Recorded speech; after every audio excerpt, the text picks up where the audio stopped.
Hello everyone, I welcome you all to English academy. इस video में हम class 8 की English book it's so happen से chapter 10 पढ़ने वाले हैं, जिसका टाइटल है द कॉमेट। और ये चैप्टर जो है सेकेंड पार्ट है द कॉमेट 1 का। And both these lessons are written by Jayant Narlikar. इससे पहले कि हम ये लेसन शुरू करें, ये इम्पॉर्टेंट हो जाता है जानना हमारे लिए कि कॉमेट 1 में क्या क्या हुआ था। तो ये जो स्टोरी है ये एक ऐसे एमेच्योर एस्ट्रोनॉमर के अराउंड रिवॉल्व करती है, जो कि बहुत ही ज़्यादा एम्बिशियस हैं और उन्होंने एक टेलीस्कोप खरीदा है जिसका नाम उन्होंने रखा है दिव्य चक्षु। और उसकी हेल्प से उन्होंने एक कॉमेट डिस्कवर किया है जिसको नेम दिया गया है उन्हीं के नाम के अकॉर्डिंग, कॉमेट दत्ता। बाद में पता चलता है कि वो जो कॉमेट है वो कुछ दिनों में अर्थ से टकराने वाला है और उसके बहुत ही सीरियस रिजल्ट्स हो सकते हैं, बहुत ही ज़्यादा कलैमिटी हो सकती है अर्थ पे, लाइव्स जा सकती हैं और प्रॉपर्टी का भी लॉस हो सकता है। तो उसे किस तरीके से टाला जाए, ये सभी हम इस वीडियो में जानने वाले हैं। सो अब ये वाला जो वीडियो है ये भी दो पार्ट्स में डिवाइडेड है। तो पार्ट 1 में हम क्या जानेंगे, Datta da is invited to the secret conference. एक सीक्रेट कॉन्फ्रेंस होने वाली है इस कॉमेट से निपटने के लिए, सोल्यूशन निकालने के लिए कि इससे हम कैसे निपटें, उसके लिए उसमें दत्ता दा को इन्वाइट किया गया है। How to change the course of comet, Datta is the scientist hidden agenda. अब कॉमेट दत्ता का जो कोर्स है, यानी कोर्स से यहाँ मतलब है जो जिस रास्ते से चल के कॉमेट दत्ता आ रहा है उसे कैसे चेंज किया जाए, ये मेन एजेंडा था। Datta da and the defence adviser become close friends and share a secret. Datta da और जो डिफेंस एडवाइज़र जिसने इनवाइट किया था मनोज दत्ता को, वो बहुत ही अच्छे फ्रेंड्स बन जाते हैं और सीक्रेट्स भी शेयर करते हैं। So let us start this lesson. By the time they finished their deliberations and Sir John dropped him at his hotel of Regent Street, it was 1 a.m.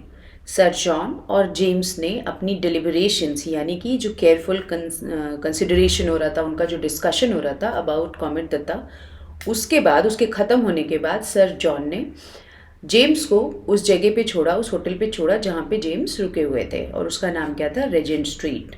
उस वक्त तक टाइम क्या हो गया था, 1 AM, मीन्स रात के 1 बज चुके थे। There was hardly any crowd on the street, but when James looked up from his window, a star-studded night sky greeted him. Crowd नहीं था, ऑब्वियसली रात का वो वक्त था तो इसलिए भीड़ नहीं थी स्ट्रीट में।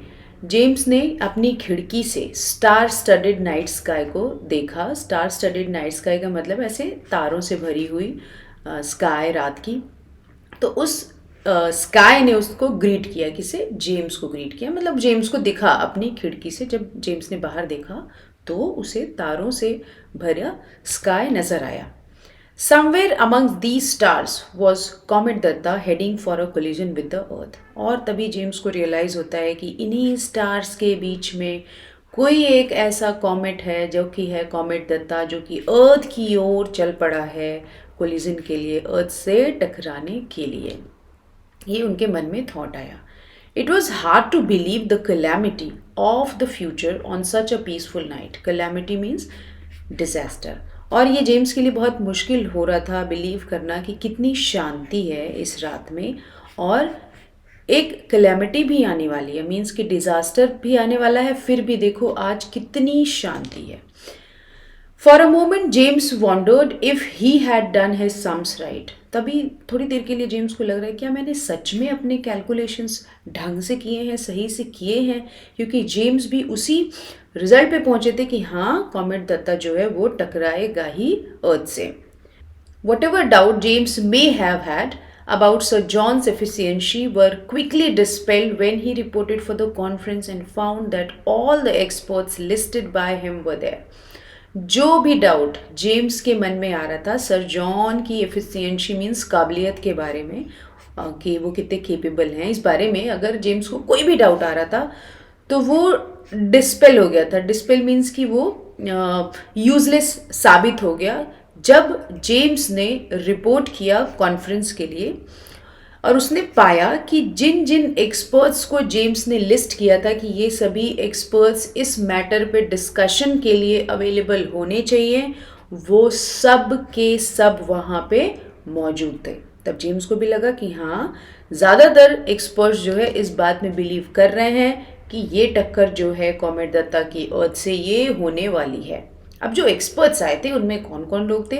उनमें एस्ट्रोनॉमर्स थे, कंप्यूटर साइंटिस्ट थे, न्यूक्लियर फिजिसिस्ट थे, स्पेस टेक्नोलॉजिस्ट थे, बायोलॉजिस्ट थे, ऑल वर देयर। सभी लोग जो अपनी अपनी फील्ड के माहिर लोग हैं वो सभी आए हुए थे उस मैटर पे डिस्कस करने, कोई प्रॉपर सोल्यूशन निकालने। And as sir John special invitee was present the man who had started it all, Manoj Datta. और सर जॉन के एक बहुत ही खास इन्वाइटी भी वहाँ पे मौजूद थे जिन्होंने कि ये सब शुरू किया था, मीन्स जिन्होंने डिस्कवरी की थी। वो कौन थे? मनोज दत्ता, मीन्स दत्ता दा भी वहाँ पे मौजूद थे। उन्हें भी बुलाया गया था उस कॉन्फ्रेंस के लिए। The conference lasted 1 week and went on under total cover of secrecy. पूरे 1 हफ्ते तक ये कॉन्फ्रेंस चली और ये टोटली अंडर कवर थी। अंडर कवर से मतलब होता है सीक्रेट, बाकी लोगों को इसका पता ना चले, बस उतने लोगों को ही बताया जाए जो इससे डायरेक्टली रिलेटेड है। तो ये कॉन्फ्रेंस भी अंडर कवर हुई 1 हफ्ते तक। First, the experts checked and rechecked James Forsyth's calculation with the latest observations of Comet Datta. Experts ने पहला काम ये किया कि जो जेम्स फोर्सिथ के कैलकुलेशंस थे, जो उनकी रिपोर्ट थी, उस रिपोर्ट के जो कैलकुलेशंस थे उसको उन्होंने चेक किया, फिर से रीचेक किया।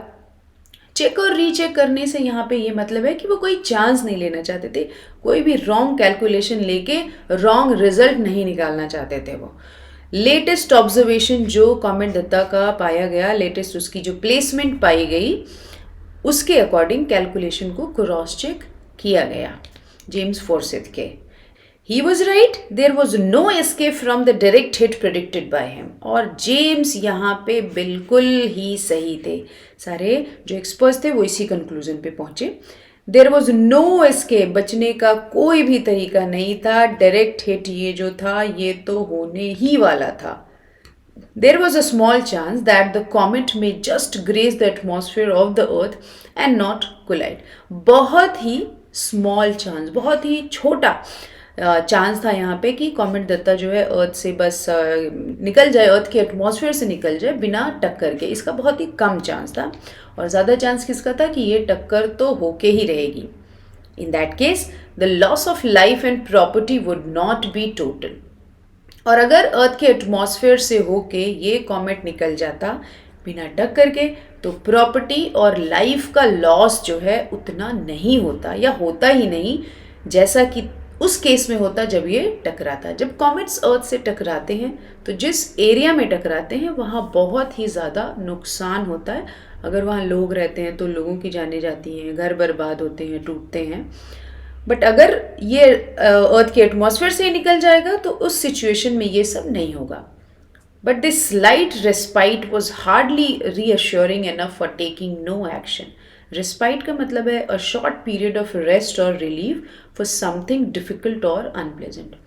ये जो छोटी सी राहत की बात थी यहाँ पे कि शायद ये अर्थ के एटमॉस्फेयर से ही निकल जाए, इसका ये मतलब नहीं था कि कोई भी एक्शन ना लिया जाए, क्योंकि इसके चांसेस बहुत ही कम थे, बहुत माइन्यूट चांसेस थे।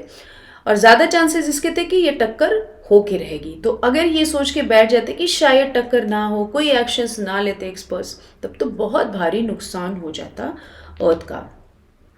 Having decided that some action was needed, what form should it take? अब उन्होंने ये डिसीजन, पहला डिसीजन तो ये लिया गया कि कुछ एक्शन तो लेना है, कोई ना कोई एक्शन तो इस बारे में लेना है।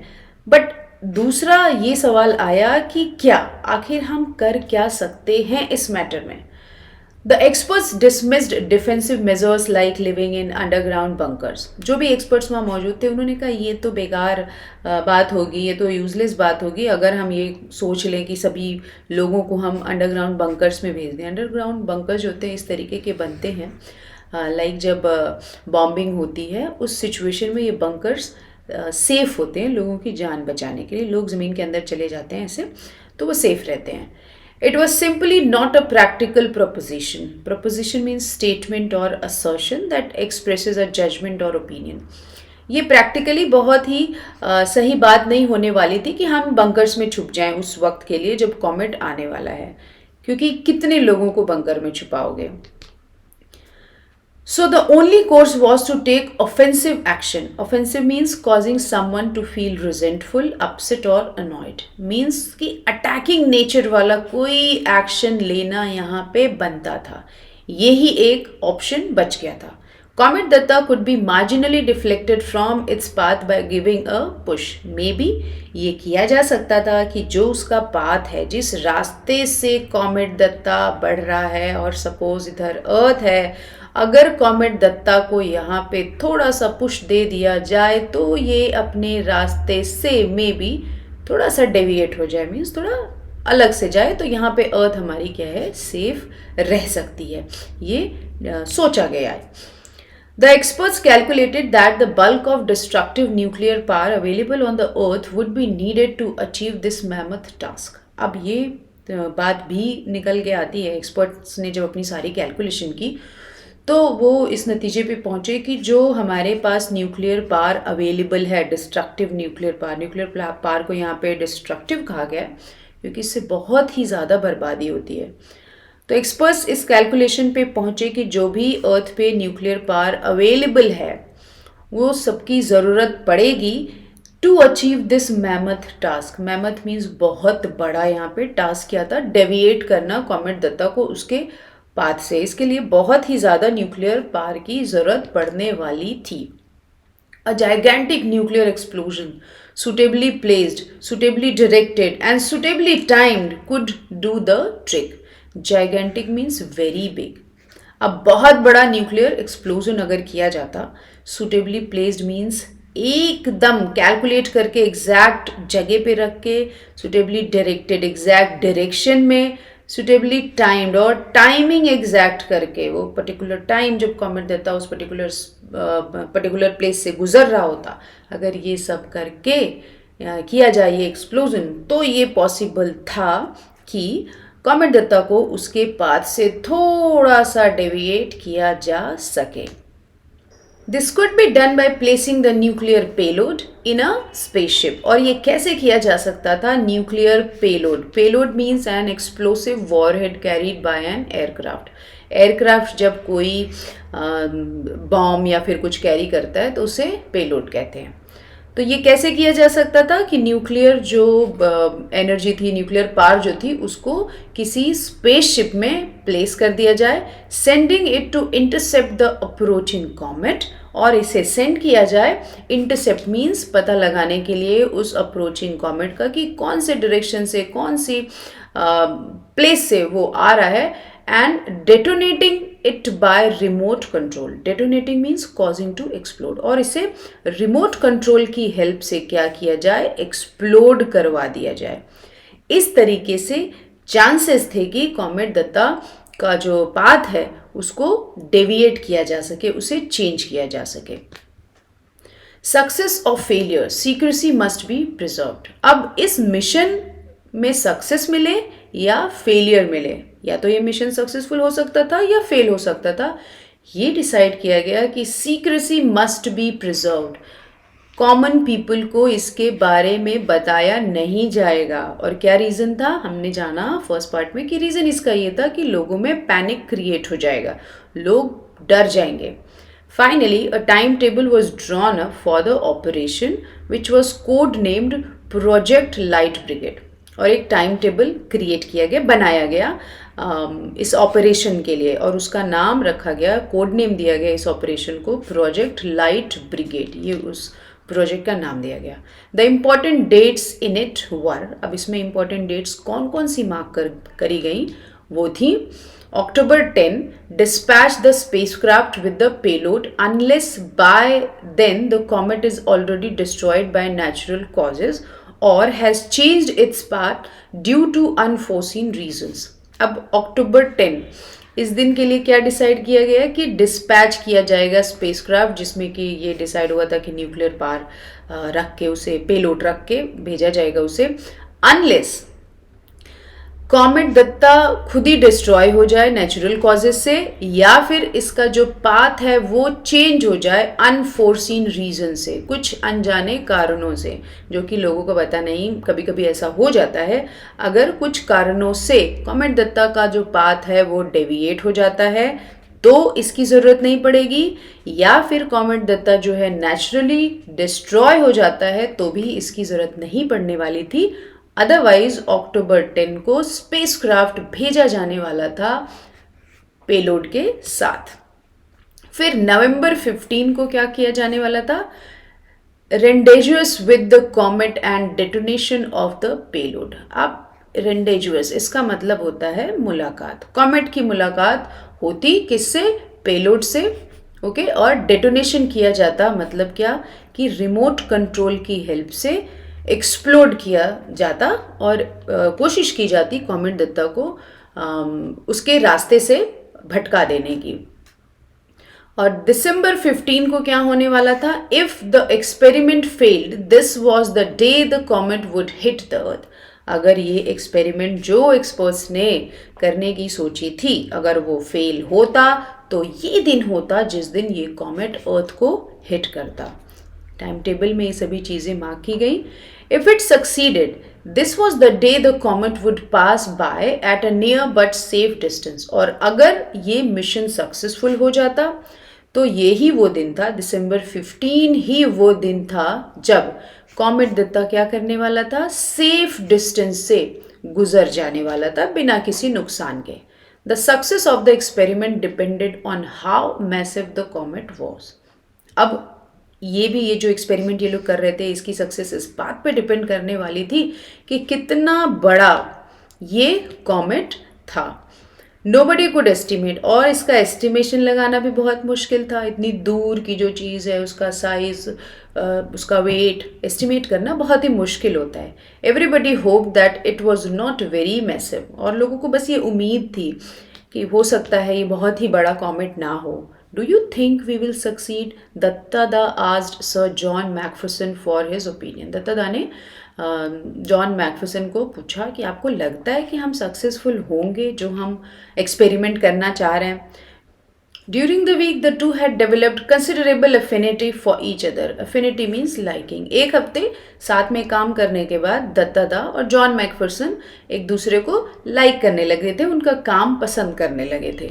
तो दत्ता दा ने उनसे सवाल किया था, mister Datta I will give you an honest answer. तो जॉन मैकफर्सन ने कहा, मिस्टर दत्ता मैं आपको एक ऑनेस्ट आंसर देता हूँ। I am not buying any Christmas present till दिसंबर 15। वो कहते हैं कि मैं दिसंबर 15 तक कोई भी क्रिसमस प्रेजेंट खरीदने वाला नहीं हूँ। क्रिसमस कब आता है? दिसंबर 25 को। तो ये बात जॉन मैकफर्सन ने इसलिए कही क्योंकि वो इनडायरेक्टली कह रहे हैं कि मुझे कोई उम्मीद नहीं है कि ये मिशन सक्सेसफुल होगा। तो अगर हिट कर जाएगा ये अर्थ को तब तो ज़रूरत ही नहीं पड़ेगी क्रिसमस सेलिब्रेट करने की। तो मैं दिसंबर 15 तक कोई भी गिफ्ट्स नहीं खरीदने वाला हूँ, और अगर ये दिन अच्छे से निकल जाता है तो मैं खरीदूंगा। Datta Da toured the British Isles for 2 weeks after the conference, and he had a pleasant time visiting observatories and exchanging views with amateur as well as professional astronomers. Datta Da conference के बाद 2 हफ्तों तक British islands पर टहलते रहे, घूमते रहे। बहुत ही अच्छा टाइम वो वहाँ पे गुजार रहे थे। उन्होंने ऑब्जर्वेटरीज मीन्स लैब्स और रिसर्च सेंटर्स विज़िट किए। उन्होंने अपने व्यूज़ एक्सचेंज किए किनसे? जो नए या फिर शौकिया साइंटिस्ट थे या फिर प्रोफेशनल एस्ट्रोनॉमर्स थे। ये कोई कुछ ऐसे लोग जो शौकिया तौर पे एस्ट्रोनॉमर्स होते हैं जैसे कि दत्ता दा, या फिर कुछ प्रोफेशनल एस्ट्रोनॉमर्स, उन सभी से मिले वो और अपने व्यूज़ उनके साथ एक्सचेंज किए वाइड वेराइटीज़ ऑफ टॉपिक्स पे। On his return, he was greeted by the inevitable vast crowd of friends, social leaders, students and the usual hangers-on. अब दत्ता दा ये सब ख़त्म करने के बाद कहाँ पहुँचते हैं? इंडिया। अब वहाँ पे उन्हें ग्रीट किया गया vast crowd, inevitable vast crowd of friends से मीन्स बहुत ही ज़्यादा जो मतलब जितने भी उनके फ्रेंड्स थे वो सभी उन्हें ग्रीट करने आए थे। सोशल लीडर्स आए थे, जो लोकल लीडर्स होते हैं वो भी आए थे, स्टूडेंट्स आए थे and the usual hangers on, और जो जनरली लोग होते हैं जो जहाँ भी भीड़ देखते हैं, वहाँ पहुँच जाते हैं जानने के लिए कि आखिर चल क्या रहा है। तो वो सभी आए थे क्या करने, दत्तादा को ग्रीट करने के लिए। इनएविटेबल का मतलब यहाँ पे क्या है, समथिंग दैट इज अनअवॉइडेबल, कोई ऐसी चीज जो कि अनअवॉइडेबल है, जो कि होके ही रहेगी, कुछ ऐसी, जैसे कि इन सभी लोगों का आना और उन्हें ग्रीट करना। Loaded with garlands and bombarded by questions from the press, he somehow made his way to the waiting car. उन्हें बहुत सारा हार पहनाया गया और बहुत सारे उनसे सवाल पूछे गए प्रेस के द्वारा, मीडिया के द्वारा। किसी तरीके से दत्तादा कहाँ पहुँचते हैं, उस कार तक जो उनका वेट कर रही होती है, जो उन्हें पिक करने के लिए आई होती है। अब हम जानते हैं कि पार्ट 2 में क्या होता है। पार्ट 2 में हम पहुंचते हैं। पार्ट 1 में हमने जाना कि कॉमेट दत्ता के बारे में साइंटिस्ट को पता चल गया है और सभी के सभी बहुत ही ज़्यादा वरीड हैं और एक कॉन्फ्रेंस, एक सीक्रेट कॉन्फ्रेंस बुलाई गई है जिसमें हर फील्ड के एक्सपर्ट्स को बुलाया गया है उस पर डिस्कशन करने के लिए, किसी नतीजे पे पहुंचने के लिए कि हम कर क्या सकते हैं इससे बचने के लिए। और उसमें मनोज दत्ता को भी इंडिया से बुलाया गया है। अब हम जानते हैं कि दत्ता जब घर लौटते हैं फिर क्या होता है। तो इस पार्ट में हम क्या जानने वाले हैं, Datta returns home to a warm welcome and a ceremony which is not a scientist delight. वो आते हैं, उनका बहुत ही अच्छा सा स्वागत होता है घर पे, और कुछ ऐसा होता है जो कि जनरली साइंटिस्ट को पसंद नहीं आता है। A secret communication sends him rushing to a local sweet shop. एक सीक्रेट खबर उनके पास भेजी जाती है और भाग के वो कहाँ जाते हैं, स्वीट शॉप पे, मिठाई की दुकान पे। Indrani Devi says that Khoka, their 8-year-old grandson has saved the world. और इंद्रानी देवी कहती हैं दत्तादा से कि उनका जो 8-year-old ग्रैंडसन है जिसका नाम है खोका, उसने दुनिया को बचा दिया। Her husband is seriously puzzled. और इससे क्या होता है, ये सुन के मनोज दत्ता जो है बहुत ही ज़्यादा पजल्ड मीन्स कन्फ्यूज हो जाते हैं। तो आइए हम शुरू करते हैं। Arriving home he found another crowd gathered under a pandal. जब वो घर पहुंचते हैं तो देखते हैं कि पंडाल लगा हुआ है। पंडाल ये ऐसा टेंट, आप स्ट्रक्चर ये देख सकते हैं, बहुत से लोग वहाँ इकट्ठा हुए हैं पंडाल में। ही ग्लैंस्ड क्वेश्चनिंगली एट इंद्रानी देवी। इंद्रानी देवी की तरफ वो सवाल करने वाले नज़र के साथ देखते हैं, मीन्स की जैसे एज इफ वो पूछ रहे हो कि ये क्या है। Surely she knew how he hated crowds. और इंद्रानी देवी को बहुत अच्छे से पता था कि दत्ता को क्राउड यानी कि भीड़ पसंद ही नहीं थी। Indrani obviously uneasy offered the explanation. Uneasy तरीके से इंद्रानी देवी ने एक्सप्लेन किया कि ये क्या है। I have arranged a yajna and called priest to bless you. उन्होंने बताया कि मैंने एक यज्ञ का आयोजन किया है, यजना means yagya, havan, and called priest to bless you, और मैंने पुजारियों को बुलाया है तुम्हें ब्लेस करने के लिए, आशीर्वाद देने के लिए। But why? Just because I left the shores of India. But क्यों बुलाया है? बस इसीलिए कि मैं इंडिया से बाहर गया था। Do you know it is no longer taboo. Taboo means prohibited और रेस्ट्रिक्टेड बाय सोशल कस्टम। उन्होंने इंद्रानी देवी से कहा तुम्हें नहीं पता है कि अब ये कोई टैबू नहीं रह गया, कोई प्रोहिबिशन नहीं रह गई, कोई भी कहीं भी जा सकता है, इंडिया से बाहर भी इंसान जा सकते हैं। And in any case you know my views on these meaningless rituals. और कहते हैं और दूसरी बात, तुम्हें तो मालूम है ना कि ऐसे मीनिंगलेस रिचुअल्स, ये हवन, यज्ञ, पूजा पाठ, ये जो है, तुम्हें पता है मैं इनके बारे में क्या सोचता हूँ, फिर क्यों अरेंज किया ये सब, वो इंद्रानी देवी से पूछते हैं। Indrani Devi looked at Shivaji Babu the younger brother of her husband. Indrani Devi ने दत्तादा के छोटे भाई की ओर देखा जिनका नाम था शिवाजी बाबू। शिवाजी बाबू कफ्ड एंड एक्सप्लेन्ड। उन्होंने कफ किया। कफ करके हम तब एक्सप्लेन करते हैं जब हम कुछ थोड़ा सा छुपाना चाहते हैं या फिर थोड़ा अनईजी होते हैं।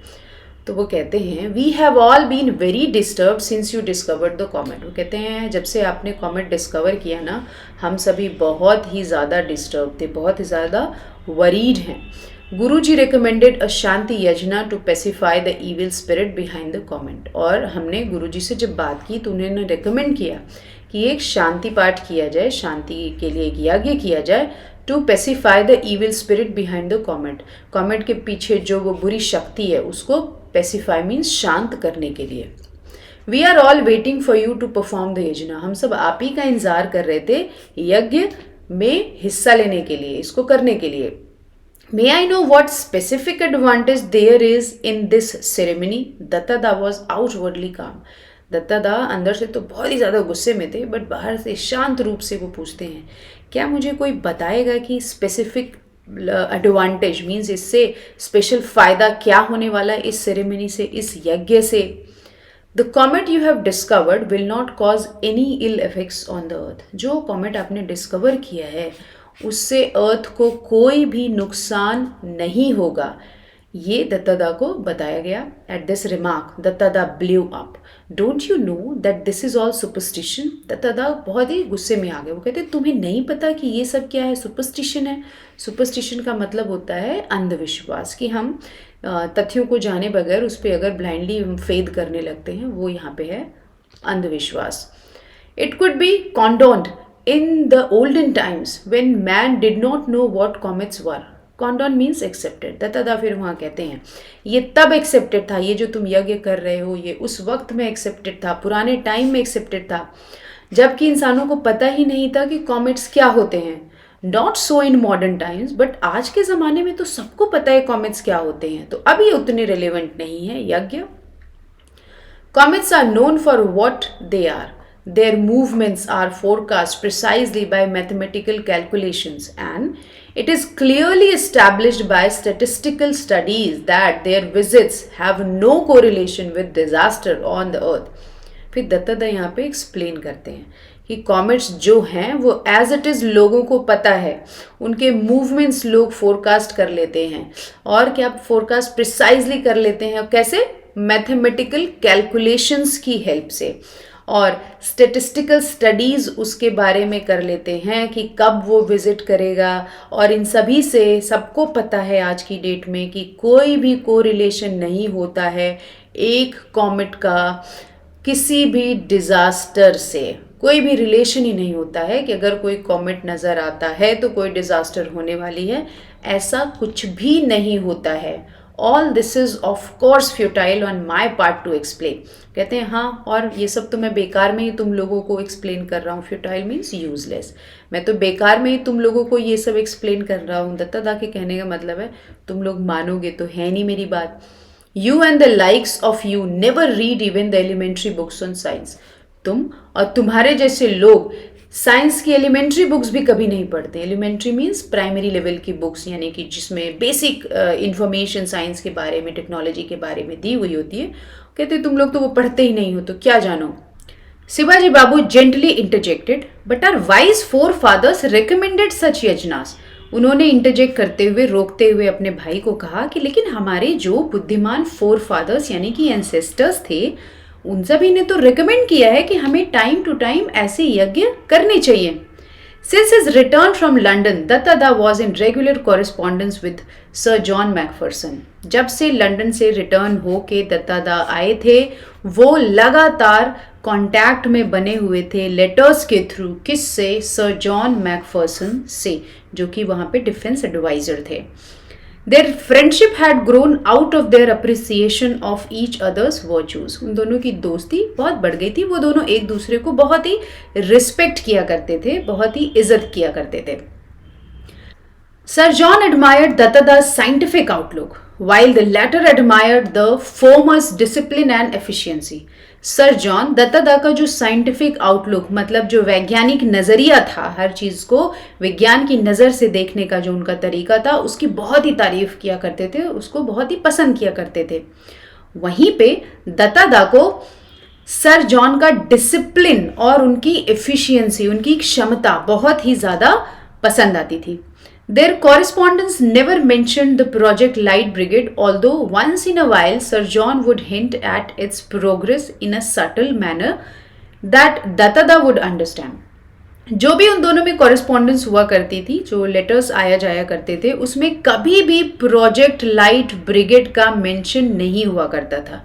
ये प्रोजेक्ट लाइट ब्रिगेड वही प्रोजेक्ट था जिसके अंतर्गत इन लोगों ने प्लान किया था, ये लोग स्ट्रेटजीज बना रहे थे कॉमेट दत्ता का रास्ता बदलने की। लेकिन कभी कभी, although once in a while, sir John would hint at its progress in a subtle manner, but कभी कभी सर जॉन जो है अपने लेटर में प्रोग्रेस जो हो रही थी इस पे, इस प्रोजेक्ट की, उसके बारे में सटल मैनर में हिंट दिया करते थे। Subtle means making use of clever and indirect methods to achieve something, means directly नहीं बताया करते थे, इनडायरेक्टली उन्हें मैसेज दे दिया करते थे क्या प्रोग्रेस हो रही है। अब इसका रीज़न ये था क्योंकि ये डिसाइड किया गया था कि टोटल सीक्रेसी मेंटेन करनी है, लोगों को इस प्रोजेक्ट के बारे में पता नहीं चलना है। दैट दत्तादा वुड अंडरस्टैंड, और दत्तादा उस जो वो हिंट आता था सर जॉन की तरफ से उसे समझ जाते थे, वो इस बात को जान रहे होते थे कि क्या प्रोग्रेस चल रही है। Meanwhile comet Datta was following its predicted path, और इस बीच क्या चल रहा था, कॉमेट दत्ता का जो प्रिडिक्टेड पाथ था, जो कि अंदाज़ा लगाया गया था कि इस रास्ते से होते हुए अर्थ तक आएगा, वो उसी रास्ते पे चल रहा था। In due course it developed its tail, और कुछ दिनों में क्या हुआ, इसमें एक टेल भी डेवलप हो गई, जो छोटी सी टेल थी वो और बड़ी हो गई।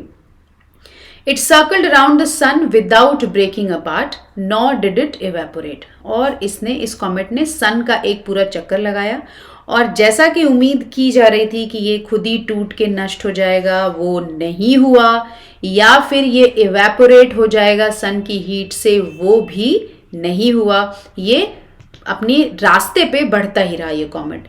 The scientists on Project Light Brigade therefore knew that the threat of collision was now very much real. अब जो भी साइंटिस्ट थे प्रोजेक्ट लाइट ब्रिगेड पे काम कर रहे थे उस वक्त, अब उन सब को पता लग चुका था कि जो ये थ्रेट था, जो ये आशंका थी कि ये टक्कर होने वाली है, अब ये कुछ ज़्यादा ही रियल हो चुकी थी। इन लोगों को आइडिया लग गया था कि ये टक्कर होने ही वाली है।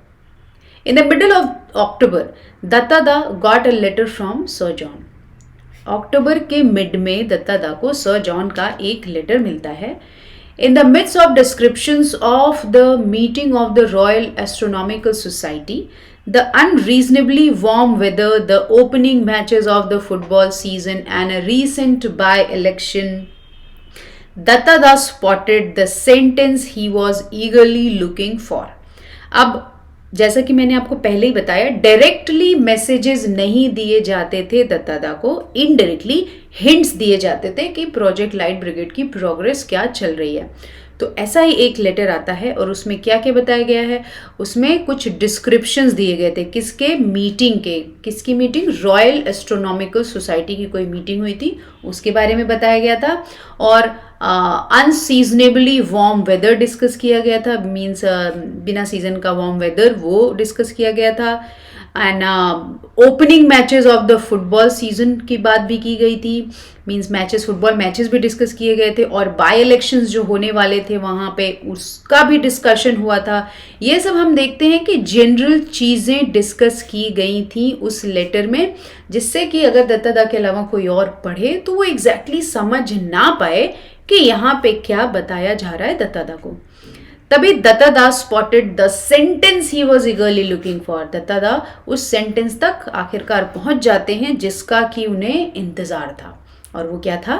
The charge of the light brigade has begin, कि लाइट ब्रिगेड प्रोजेक्ट जो है वो चार्ज कर दिया गया है। Let us hope for the best, और हम उम्मीद कर रहे हैं कि सब अच्छा होगा। So the spacecraft had been launched on time, और जो स्पेस क्राफ्ट जो है, जो लॉन्च किया जाने वाला था, वो टाइमली लॉन्च हो चुका है। But will it achieve the rendezvous in time and at the right place? But क्या ये जो हमने भेजा है स्पेस क्राफ्ट, अब रेंडेजवर्स इसका मतलब होता है meet at an agreed time and place. अब ये सवाल उठा था कि क्या इन्होंने जो स्पेसक्राफ्ट लॉन्च किया है, क्या वो एग्जैक्ट टाइम पे मिल पाएगा उस कॉमेट से और एग्जैक्ट प्लेस पे, जिससे कि उसका रास्ता बदला जा सके? Will the remote control detonation work? और रिमोट कंट्रोल की मदद से जो एक्सप्लोजन किया जाना है, डेटोनेशन किया जाना है, क्या वो काम करेगा? What if the gigantic nuclear pile fails to fire? अगर ऐसा हो जाए कि वो जो न्यूक्लियर पाइल भेजा गया है स्पेसक्राफ्ट में, अगर वो फायर ही ना हो तो क्या होगा? बहुत से सवाल ऐसे थे। Dattada could not share his anxieties with anyone around him, और ये सभी जो सवाल हैं दत्तादा को परेशान कर रहे थे, बट वो अपनी एंग्जाइटी किसी से भी शेयर नहीं कर सकते थे, क्योंकि ये सब कुछ सीक्रेट रखना था। He had to participate in and outwardly enjoy the puja ceremonies, the Diwali celebration and other festivals. उन्हें participate भी करना था बाकी के जो celebrations हो रहे थे, जैसे कि पूजा उनके घर में जो रखी गई थी वो दिवाली सेलिब्रेट उन्हें करना था, और आउटवर्डली मीन्स बाहर बाहर से उन्हें ये भी दिखाना था कि वो ये सभी चीज़ें enjoy कर रहे हैं. His sole daytime relaxation was in the company of खोका. और पूरे दिन उन्हें रिलैक्सेशन कब मिलता था? जब वो अपने ग्रैंडसन के साथ होते थे, खोका के साथ होते थे. His 8-year-old grandson, जिसकी एज थी 8-year-old, and of course at night looking through Divya. और रात को वो क्या करते थे? अपना टेलीस्कोप यूज किया करते थे स्टार्स को देखने के लिए, प्लैनेट्स को देखने के लिए, और क्या नाम था? Divya. He was regularly monitoring the comet, now clearly visible even to the naked eye. और वो regularly उस comet को, जिसको कि उन्होंने डिस्कवर किया था, मॉनिटर कर रहे थे, और अब तो वो इतना पास आ चुका था कि naked eye से भी clearly visible था. मीन्स बिना किसी इंस्ट्रूमेंट की हेल्प से भी काफ़ी अच्छे से साफ साफ उसे देखा जा सकता था. On November 18, a special messenger on a scooter from the British Council brought in an urgent telex message for him.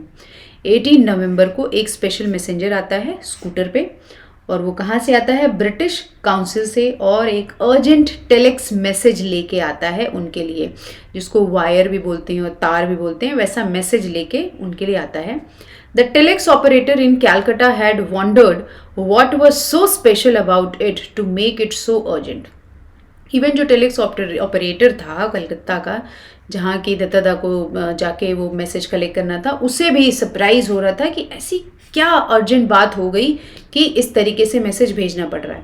But on reading it, Dattada lost all his lethargy and rush to his favourite rasgulla shop. The message read. But जब message पढ़ा दत्तादा ने, तो जो भी उनकी थकान थी वो सभी छू मंतर हो गई, सब भाग गई, और वो दौड़ के कहाँ पहुँचते हैं? अपनी फेवरेट रसगुल्ले की दुकान पे. क्यों? क्योंकि मैसेज में लिखा हुआ था, I am confident now of buying my Christmas present on December 15, John Macpherson. वहाँ क्या मैसेज आया था उनके लिए कि अब मुझे पूरा कॉन्फिडेंस है और मैं अपना जो क्रिसमस प्रेजेंट है वो खरीद सकता हूँ December 15 को ही. आपको याद हो अगर जॉन मैकफर्सन ने कहा था कि मुझे लगता है मुझे क्रिसमस प्रेजेंट खरीदने की ज़रूरत ही नहीं पड़ेगी, क्योंकि उसके पहले ही तो ये टक्कर हो चुकी होगी, तो हमें क्रिसमस सेलिब्रेट करने का मौका ही नहीं मिलेगा. तो उन्होंने कहा था मैं नहीं गिफ्ट खरीदूंगा. बट अब मैसेज उन्होंने भेजा दत्तादा को कि अब मैं अपना क्रिसमस गिफ्ट खरीद सकता हूँ. अब देखिए इनडायरेक्ट मैसेज यहाँ पे भेजा है, तो ऑब्वियसली दत्तादा को समझ आ गया होगा कि जो कॉमेट है उसका सोल्यूशन निकल आया है. On December 15, comet Datta came closest to the Earth at a distance of 80,000 kilometers. December 15 को कॉमेट दत्ता जो है अर्थ के सबसे क्लोज आता है, और वो डिस्टेंस क्या थी? 80,000 किलोमीटर्स की. Millions saw it and admired it. Million लोगों ने इसे देखा और इसकी तारीफ भी की. Only a handful knew how close they had come to total annihilation. Annihilation means complete destruction. बस मुट्ठी भर लोगों को ही इस बात का अंदाजा था कि किस तरीके से वो कंप्लीट डिस्ट्रक्शन की तरफ बढ़ चले हैं. बस उन्हें ही अंदाजा था जिन्हें इसका पता था कि ये एग्जैक्टली क्या है, ये कॉमेट है क्या. When the comet had gone far away and was seen no more, Dattada felt it safe to make the following comment to his wife. जब दत्तादा को ये श्योरिटी हो गई कि इसका रास्ता बदल चुका है या अर्थ से बहुत दूर जा चुका है, तब उन्हें लगता है ये सेफ, और ये कमेंट करते हैं अपनी वाइफ को. उन्हें कहते हैं, Now that the comet came and went, are you satisfied that no major disaster took place that can be attributed? Attributed means regard something as being caused by to it. तो कहते हैं कि अब जैसा कि कॉमेट जो था वो आया, अर्थ की तरफ आ रहा था और चला भी गया, तो क्या अब तुम सेटिस्फाइड हो कि कोई भी बड़ा डिजास्टर नहीं हुआ इस कॉमेट की वजह से? जैसा कि बिलीव किया जाता है कि कॉमेट्स की वजह से बड़े डिजास्टर्स होते हैं, तो अब जब ये कॉमेट गुजर चुका है तो अब डिजास्टर नहीं हुआ. क्या तुम मानोगे कि कॉमेट की वजह से ऐसा कुछ नहीं होता है? I agree that there has been no major disaster, but there could have been some. तो इस पे इंद्रानी देवी कहती हैं, मैं अग्री करती हूँ कि कोई बड़ा डिजास्टर नहीं हुआ, लेकिन हो सकता था. ऐसा तो नहीं है कि हो ही नहीं सकता था, हो तो सकता था. Do you know how they were averted? Averted means turned away या फिर प्रिवेंट. और वो फिर सवाल करती हैं, पूछती हैं, क्या आपको पता है कि कैसे उसका रास्ता बदला? Indrani Devi said with quite confidence. Confidence के साथ पूछती हैं, क्या आपको अंदाजा भी है कि उसका रास्ता कैसे बदला? दत्तादा लुक्ड एट हर. दत्तादा ने उनकी तरफ देखा. Did she know? और उन्हें लगता है क्या इन्हें पता था कि क्या क्या चल रहा था सब? How could she? बट इन्हें कैसे पता लग सकता है? He had never mentioned project light brigade to her. क्योंकि दत्तादा को तो पता ही था कि उन्होंने कभी उनसे मेंशन ही नहीं किया है प्रोजेक्ट लाइट ब्रिगेड के बारे में. फिर उन्हें कैसे पता चल सकता है? He probed cautiously. I don't understand what you mean. फिर वो बहुत ही ध्यानपूर्वक उनसे सवाल करते हैं इंद्रानी देवी से कि मुझे समझ में नहीं आ रहा तुम कहना क्या चाहती हो. It is very simple. वो कहती हैं ये बहुत ही सिंपल है. There were no disaster because of the yajna at our house. हमने जो घर पे यज्ञ किया उसी की वजह से कोई भी डिजास्टर नहीं हुआ. But I never perform the यजना. तो यहाँ पे दत्तादा कहते हैं बट मैंने तो यज्ञ किया ही नहीं, मैंने तो पार्टिसिपेट ही नहीं किया. Don't you remember I refuse to have anything to do with it. तुम्हें याद नहीं है मैंने टोटली मना कर दिया था कि मैं इसमें पार्टिसिपेट नहीं करने वाला, मुझे इससे कोई लेना देना नहीं है. Of course I do. Indrani Devi कहती हैं हाँ हाँ मुझे याद है. But we found a way out, at least guru ji did. कहती हैं बट हमने इसका भी एक रास्ता निकाल लिया था. गुरु जी ने इसका एक रास्ता निकाला. और वो क्या था? He said that if you were unwilling to perform the yajna, it would be all right if a descendant of yours did it.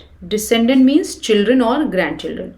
तो वो कहती हैं कि गुरुजी ने कहा था कि अगर आप अनविलिंग हैं, अगर आप इंटरेस्टेड नहीं हैं ये यजना परफॉर्म करने में, यज्ञ में भाग लेने में, तो आपका कोई डिसेंडेंट से मतलब यहाँ पे है बेटा या फिर ग्रैंड चाइल्ड, कोई इस पूजा को, इस हवन को आपकी तरफ से कर सकता था. So we got Khoka to deputize. Deputize means temporarily act or speak on behalf of someone else for you.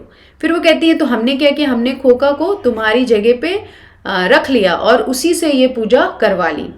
And it has worked. और आपको तो पता ही है ये काम भी कर गया. Isn't Guruji clever? आप कह सकते हैं ना हम कि गुरुजी हमारे सब जानते हैं, बहुत ही चतुर हैं. Indrani's voice had a ring of triumph. और इंद्रानी देवी की आवाज़ में जीत की खनक थी जो कि दत्तादा साफ साफ सुन सकते थे. Dattada formed a mental picture of Khoka performing the yajna, uttering mantras dictated to him which he did not understand. Dattada ने अपने मन में एक मेंटल पिक्चर बनाई, मनी मन में, कि खोका जो है यज्ञ कर रहा है और वो सभी मंत्र उच्चारित कर रहा है, उन सभी मंत्रों का उच्चारण कर रहा है जो कि उसे पंडित जी बता रहे हैं, और वो मासूम कुछ समझ भी नहीं रहा है कि वो क्या बोल रहा है. Pouring ghee eight specified intervals into the fire. और एक फिक्स टाइम पे घी डाल रहा है आग में और फूल भी डाल रहा है, offering flowers.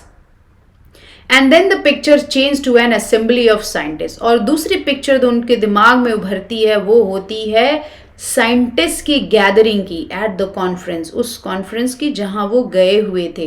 Analysing the problem, और प्रॉब्लम्स एनालाइज करते हुए उस कॉमेट दत्ता की. Devising solutions and executing them rationally and efficiently. जैसे साइंटिस्ट लोग इकट्ठा होते हैं, वो प्रॉब्लम को एनालाइज करते हैं, सोल्यूशंस तक पहुंचने की कोशिश करते हैं और रैशनली सोचते हैं, एफिशिएंटली जो उनका गोल, एफिशिएंटली मीन्स पूरी क्षमता के साथ उस तरफ बढ़ते हैं, जो भी वो कर सकते हैं वो करना चाहते हैं. तो दत्तादा के मन में एक साथ दोनों पिक्चर्स उभरी. It seemed hard to believe that both pictures were different aspects of contemporary human society. और बहुत ही ये मुश्किल था विश्वास करना कि ये जो दोनों पिक्चर्स उनके दिमाग में आई, ये दोनों एक सोसाइटी की, कंटेम्प्रेरी ह्यूमन सोसाइटी मीन्स एक ही समय की सोसाइटी की हमारी डिफरेंट एस्पेक्ट्स, अलग अलग आयाम दिखा रही थी, अलग अलग तस्वीर प्रस्तुत कर रही थी हमारी सोसाइटी की. एक तरफ हम यज्ञ में बिलीव कर रहे हैं, हम पूजा पाठ में बिलीव कर रहे हैं, और दूसरी तरफ हम साइंस में बिलीव कर रहे हैं, हम रैशनल थिंकिंग पे बिलीव कर रहे हैं. Dattada was aware of the gulf that separates the rich from the poor. Dattada को बहुत अच्छे से पता था कि गरीब और अमीर को जो अलग करती है वो खाई कैसी है, बहुत ही गहरी है। The educated from the illiterate, the privilege from the unprivileged. और ऐसी ही खाई थी किनके बीच, एजुकेटेड और अनएजुकेटेड लोगों के बीच, और प्रिविलेज्ड और अनप्रिविलेज्ड लोगों के बीच। प्रिविलेज्ड और अनप्रिविलेज्ड होते हैं जिनको सब कुछ हासिल है लाइफ में, जो लकी हैं कि उन्हें सारी फैसिलिटीज़ मिलती हैं, और अनप्रिविलेज इसका ऑपोजिट होता है, इसका मतलब उस पर्सन को रिसोर्सेज की भारी कमी है। But this gap between the rational and the superstitious seemed to him far wider, far more sinister. Rational का मतलब यहाँ पे है बेस्ड ऑन रीजन और लॉजिक, बट ये जो गैप था किनके बीच में, रैशनैलिटी के बीच में, मीन्स लॉजिकल थिंकिंग के बीच में, और सुपरस्टिशन मतलब अंधविश्वास के बीच में, ये उन्हें कुछ ज़्यादा ही वाइड मीन्स कुछ ज़्यादा ही बड़ी खाई नज़र आई, और फार मोर सिनिस्टर और कुछ ज़्यादा ही खतरनाक उन्हें नज़र आया। Will human society ever succeed in eliminating it? Eliminating means leading to exclusion. उनके मन में सवाल आया, क्या हमारी ह्यूमन सोसाइटी जो है कभी भी कामयाब होगी इन सभी सुपरस्टिशंस को हमारी लाइफ से एक्सक्लूड करने में, उखाड़ फेंकने में? Dattada did not know the answer, और दत्तादा को इसका आंसर नहीं पता था। That was all about this story. और हमने इस स्टोरी में जाना कि किस तरीके से दत्तादा ने उस कॉमेट को डिस्कवर किया था, और किस तरीके से एक सोल्यूशन निकाला गया, क्योंकि वो कॉमेट जो है अर्थ के ऑर्बिट में आ रहा था, अर्थ से टकराने वाला था, तो किस तरीके से स्पेसक्राफ्ट भेजा गया और न्यूक्लियर पावर भेजी गई, न्यूक्लियर एनर्जी भेजी गई, जिससे कि उसका रास्ता जो है बदला जा सके। और एंड में हमने ये भी जाना कि किस तरीके से दत्तादा ट्रबल्ड थे ये जान के कि सुपरस्टिशंस में और लॉजिकल थिंकिंग में बहुत ही ज़्यादा फ़र्क है, और उनके मन में ये भी सवाल आता है कि क्या हम कभी ये कर पाएंगे कि ह्यूमन सोसाइटी से, हमारे ह्यूमन माइंड से इन जो दोनों का जो गैप है, क्या वो हम ख़त्म कर पाएंगे, क्या हम अपने सुपरस्टिशन से छुटकारा पा पाएंगे। That was all for this video. Thank you everybody for watching.